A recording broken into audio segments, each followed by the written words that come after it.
Bonjour et bienvenue dans l'émission de voyance. Christophe, votre voyant, répond à toutes vos questions. Il s'appuie pour cela sur les tarots et sur son étonnante faculté d'intuition. Bonjour à tous et bienvenue sur le plateau de l'émission de voyance.com. Écoutez, je suis ravi de vous accueillir en ce mercredi 13 avril pour cette nouvelle émission de voyance en direct au cours de laquelle je vais répondre à vos questions. Bon, en tout cas, j'espère que vous allez bien, que l'on va faire une magnifique émission. Remarquez, si c'est à la hauteur du chat, elle ne pourra être que bonne. Voilà, en tout cas, dans la détente, le calme et le respect. Est-ce que j'ai des informations particulières ? Oui, j'ai une information particulière pour celles et ceux qui n'étaient pas là. Vendredi, il y aura une émission spéciale. Je prendrai l'antenne à 13h20 au lieu de 13h30 pour une bonne et simple raison, c'est que nous entrons dans une pleine lune sur l'axe Bélier-Balance, Soleil en Bélier, Lune en Balance. Et donc, ça mérite largement d'en parler, de l'évoquer et de vous transmettre ce que cette pleine lune pourra nous apporter, ce à quoi nous devrons faire face et ce de quoi nous devrons nous méfier. Voilà. Voilà. Donc c'est vendredi. Vendredi, nous serons le 15 avril. Voilà, et la pleine lune, c'est un petit peu plus tard.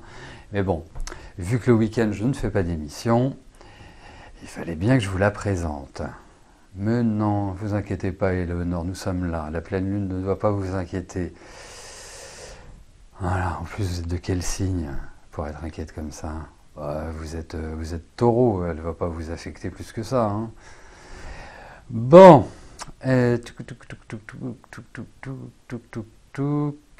allez, et ben voilà, il ne me reste plus qu'à répondre à vos questions en fait. Sylvie, bonjour.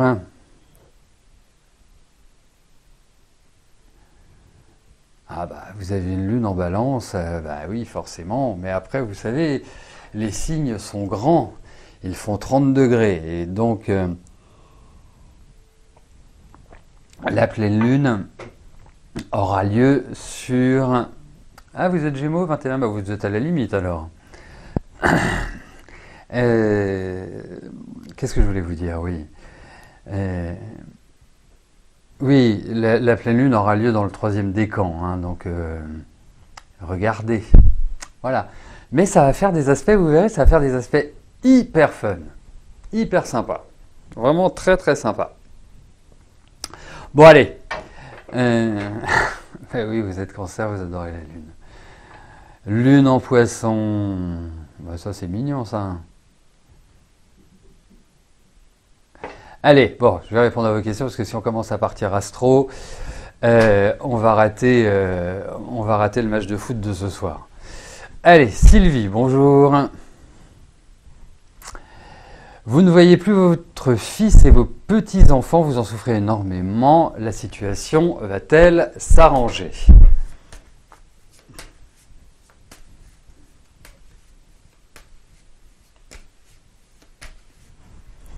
Allez, voyons cela.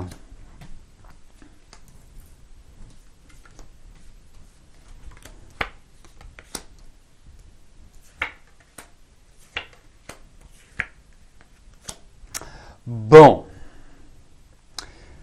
bien évidemment, lorsque vous me posez une question, vous attendez une réponse comme je l'envisage, comme je le pense, même si ça peut parfois traduire l'idée inverse de ce que vous aimeriez.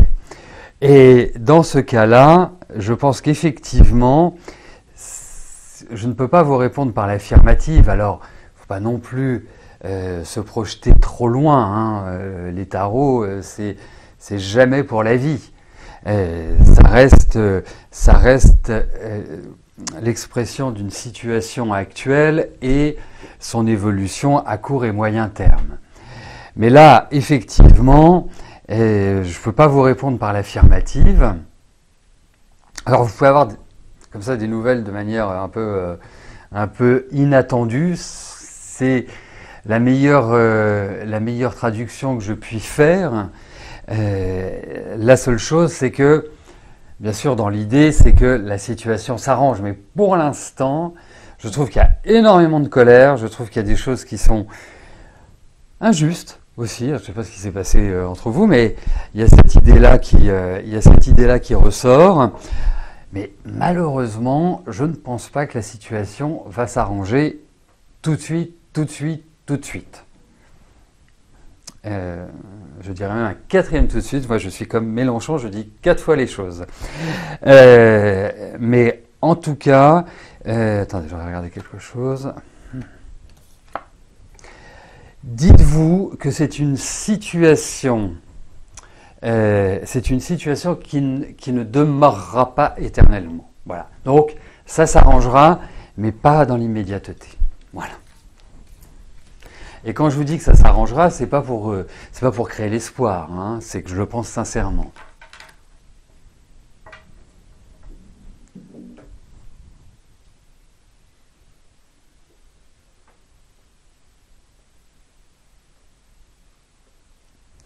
Françoise, bonjour. Vous avez beaucoup de difficultés à trouver des amitiés qui vous correspondent. Pourquoi ?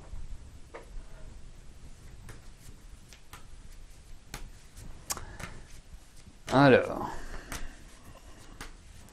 voyons la problématique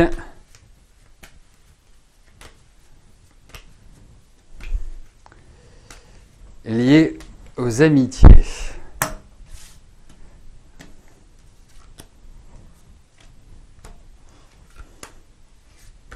Alors, je vous dis juste une chose, je vous garantis pas une réponse avec le tarot, je pourrais vous en donner beaucoup plus avec la numérologie, mais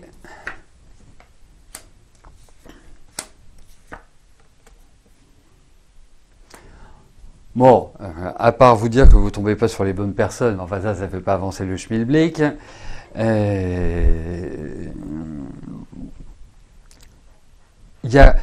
C'est curieux. En fait, c'est comme si les amitiés partaient bien, c'est-à-dire que les choses, s'installent de manière très positive, et que on ne sait pas par quel truchement, il y a une espèce de jalousie ou de coups tordus qui vous sont faits. C'est peut-être votre signe, allez savoir. C'est peut-être le signe du Scorpion. Hein, ceux qui sont Scorpions se reconnaîtront. Quand vous dites dans une assemblée que vous êtes Scorpion, vous diriez que vous êtes le diable en personne. Ça ne ferait pas d'autres effets. Mais effectivement, alors c'est peut-être aussi vous avez une certaine originalité ou vous avez une façon de penser qui est vous n'êtes pas dans les normes. Hein, donc c'est peut-être ça aussi qui crée. Mais en tout cas, dites-vous que sur le plan amical, la porte n'est absolument pas fermée pour que vous fassiez des amitiés qui soient dignes de porter ce nom-là. Mais je pense que vous avez une singularité qui est pas forcément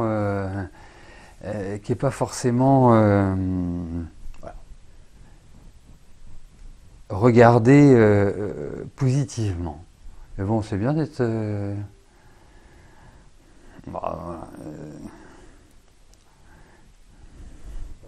Donc, voilà mon analyse et surtout, vous inquiétez pas, vous allez faire des rencontres amicales. Alors, effectivement, le Scorpion, non, mais le Scorpion ne pique absolument jamais. Enfin, vraiment, à part lui, il ne pique pas. Hein, c'est vraiment, c'est surfait. Hein, c'est vraiment surfait cette légende sur le Scorpion. Alors, vous savez, moi je vois, ma femme a des amis qui sont Scorpion, ascendant Scorpion. qui ont des caractères bien trempés, hein, ça va pas donner des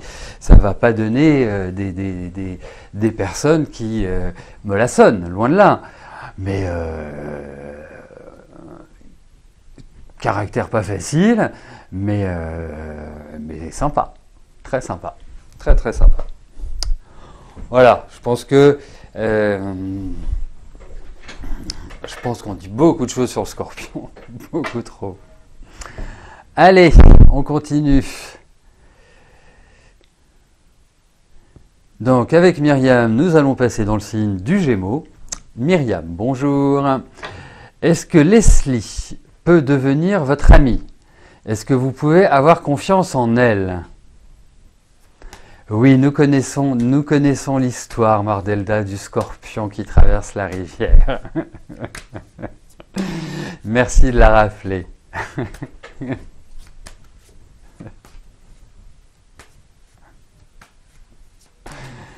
Allez, voyons Myriam par rapport à Leslie.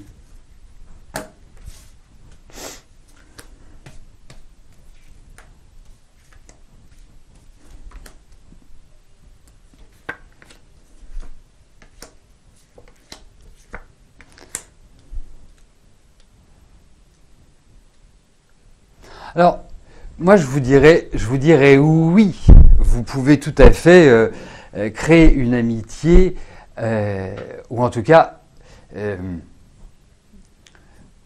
plutôt une copine que de l'amitié pour l'instant.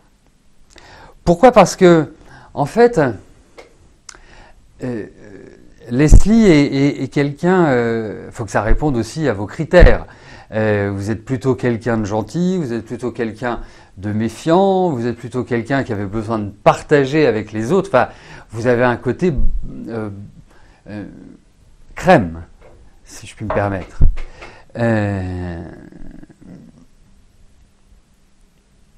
Et en fait, Leslie est quelqu'un qui est beaucoup plus complexe que vous.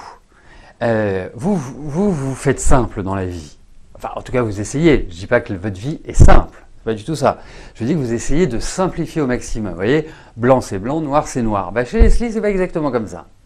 C'est pas il y a beaucoup plus de nuances. Donc, dans son tempérament, il y aura beaucoup plus de nuances. Quelqu'un hyper charmant, rigolote, et soudainement, elle peut vous sortir des pics. Elle peut même montrer une pointe d'agressivité. Enfin, voilà, il y a une certaine forme d'instabilité. Donc, c'est quelqu'un, voilà, vous la côtoyez, vous passez des bons moments avec.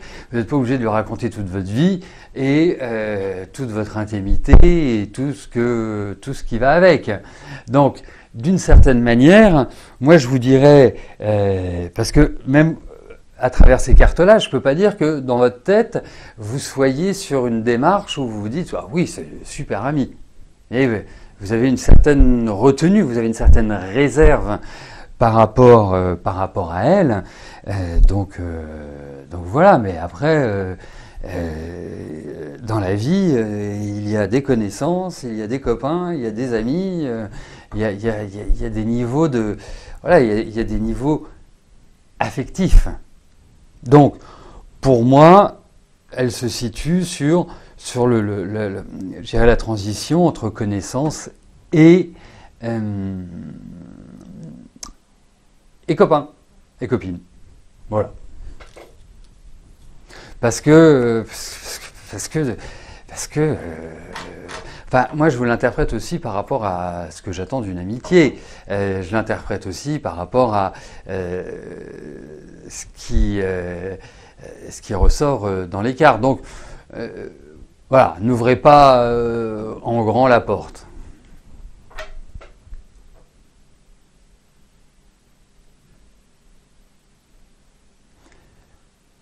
Eugénie, bonjour. Est-ce que vous allez être dans l'obligation de quitter votre travail d'aide médico-psychologique? Obligation, donc.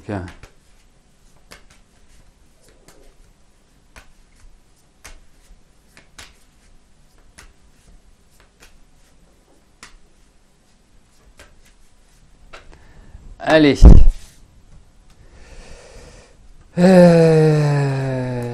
Voyons par rapport à votre travail.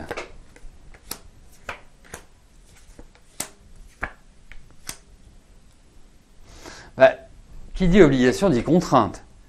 Dit aussi le choix est fait par d'autres et pas par vous-même. Enfin, c'est comme ça que j'entends. C'est comme ça que j'entends.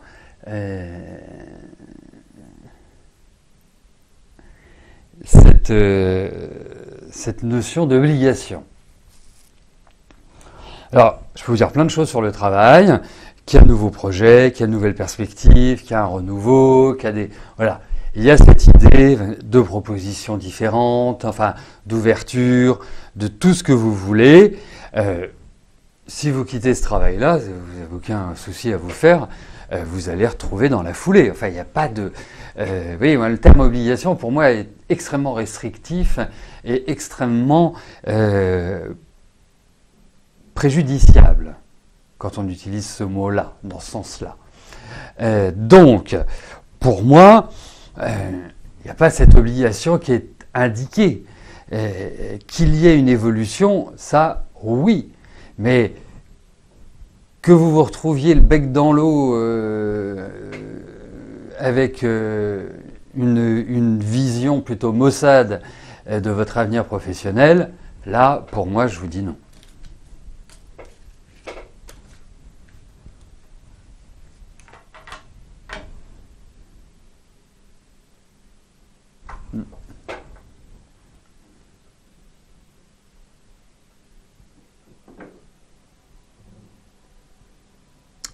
Armel, bonjour.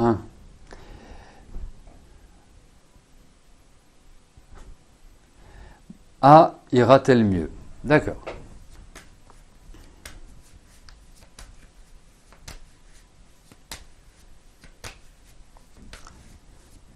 Allez. Voyons pour A.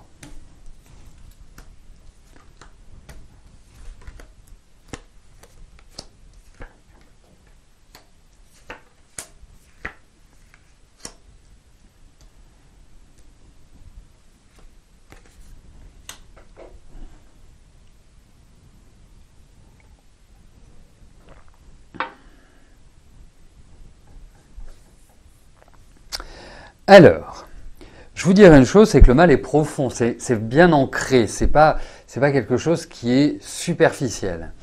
Je trouve qu'il y avait comme les espoirs perdus, les espérances sont devenues juste une espèce de chimère, en quelque sorte. Donc il y a une problématique par rapport à l'accroche à la vie, à la motivation, au désir, à la réalisation.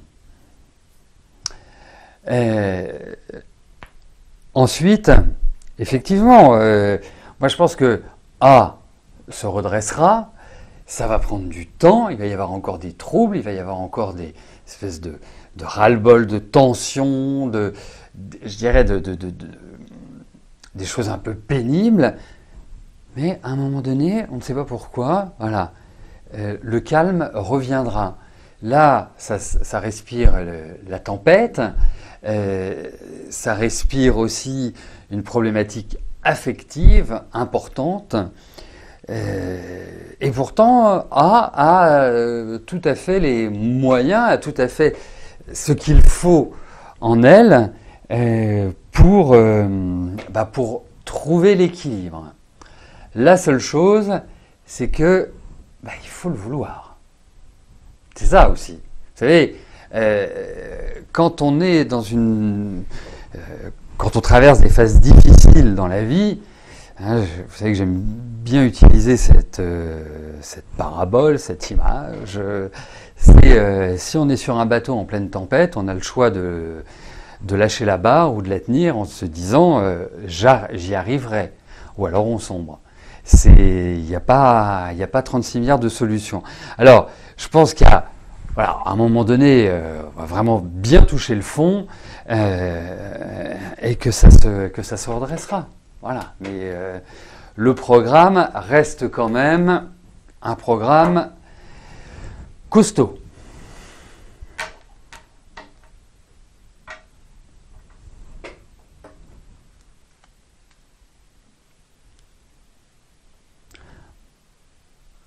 Anthony, bonjour. Est-ce que je peux vous dire si vous allez trouver un job pour compléter vos missions de pompier volontaire?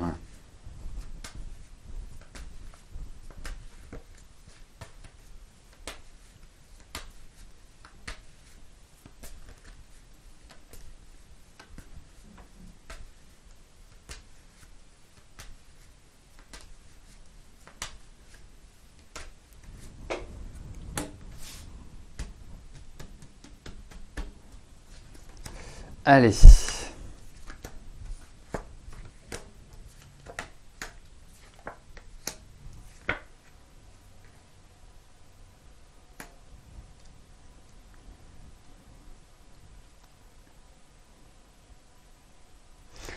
Alors, aujourd'hui, je vous dirais, on est un peu sur du temps lent. Hein. C'est pas de l'immédiateté. Pour vous également, Anthony. J'attirerai aussi votre attention sur une chose. Vous dites que vous êtes pompier volontaire, donc ça reste quand même un travail extrêmement physique. Et je trouve que votre corps, à l'heure actuelle, est un peu fragile. Donc voilà, ne faites pas trop d'imprudence, ne soyez pas dans une énergie à genre risque tout. Hein, c'est plutôt une énergie au cours de laquelle vous devez être très mesuré. Ça, c'est pour vous éviter, parce qu'il y a un risque de petits problèmes physiques, osseux, enfin voilà, quelque chose de cette nature-là. Donc, soyez prudents. Après, oui, je pense que vous allez trouver un complément de salaire, donc un autre travail vous permettant de joindre les deux bouts. La seule chose, c'est que je ne peux pas dire que j'ai des cartes extrêmement rapides. Donc pour moi, c'est pas avant le deuxième semestre, hein, donc pas avant juin-juillet. Bon, après, je peux pas mettre du temps, mais en tout cas, oui, vous trouverez quelque chose. Mais ça me paraît pas de l'instantané, ça me paraît pas être hyper rapide.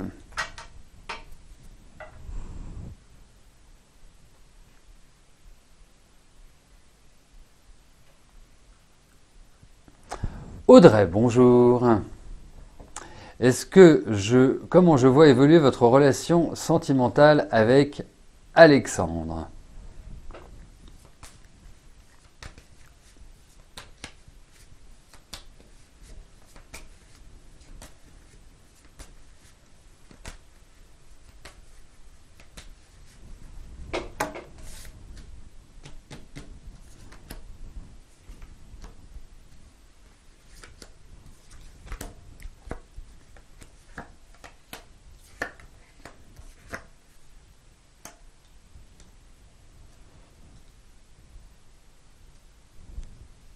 Alors, la première chose, c'est que je pense que vous avez une bonne complémentarité, une bonne entente naturelle, dirais-je. Ça, c'est le bon côté. Voilà, il y a une espèce de vibrato qui est proche entre vous. Donc, ce qui est déjà ce qui est déjà une très bonne base.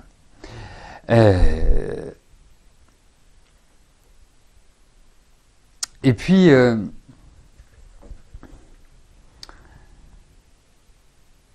vous êtes quand même pas mal dans les émotions. Hein. L'émotionnel me paraît assez marqué chez vous.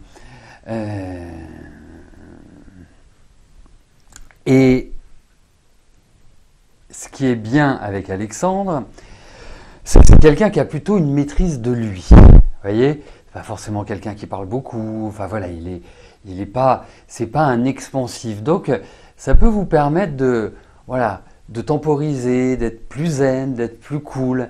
Alors, il y a toujours des contreparties hein, dans la vie. Hein, rien n'est jamais tout noir, rien n'est jamais tout blanc. La contrepartie, c'est que c'est pas forcément quelqu'un qui va parler facilement de son intimité, facilement de ses ressentis. C'est quelqu'un qui est extrêmement dans l'observation. Donc, ça peut, parce que vous avez ce besoin aussi de placer les choses, de les dire, d'en parler. C'est assez important. Je trouve que le couple, enfin, l'entente me paraît plutôt bien.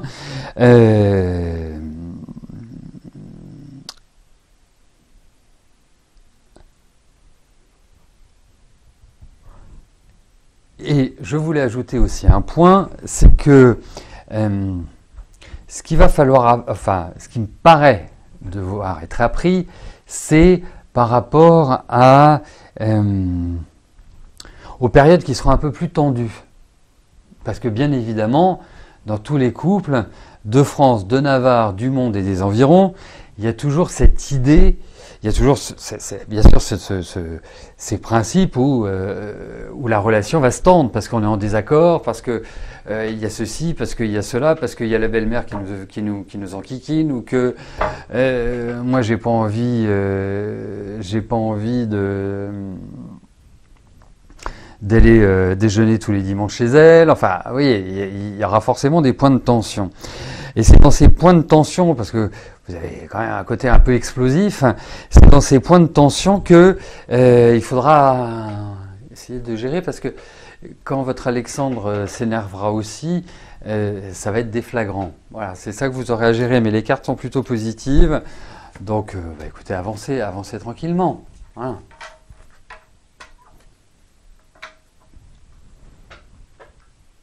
Marilyn, bonjour. La naissance de votre petite fille va-t-elle améliorer vos relations avec votre fils?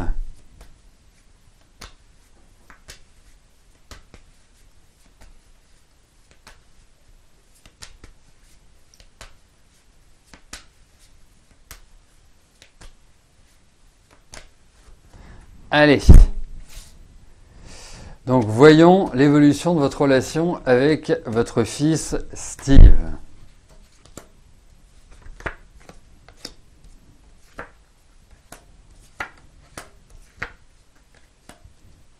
Bon, il y a une amélioration, hein, sans dire que vous allez passer de la nuit au jour, de la pluie au soleil.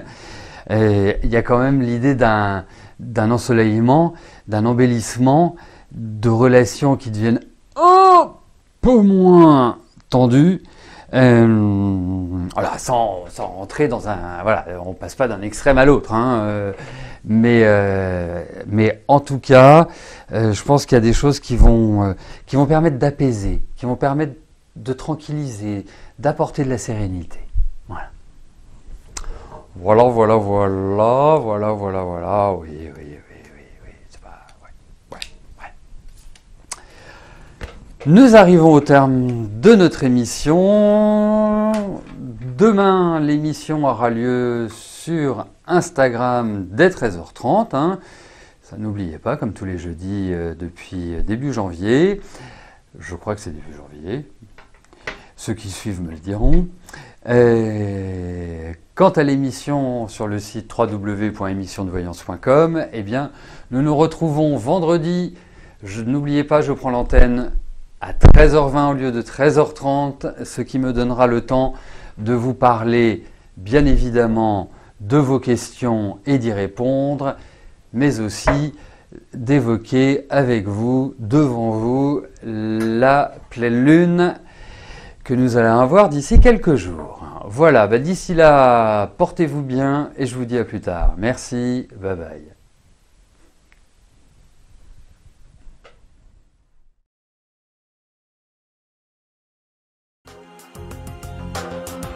N'oubliez pas que du lundi au vendredi, à partir de 13h30, je réponds en direct à vos questions sur le site de l'émissiondevoyance.com et j'aborde avec vous tous les sujets qui vous tiennent à cœur.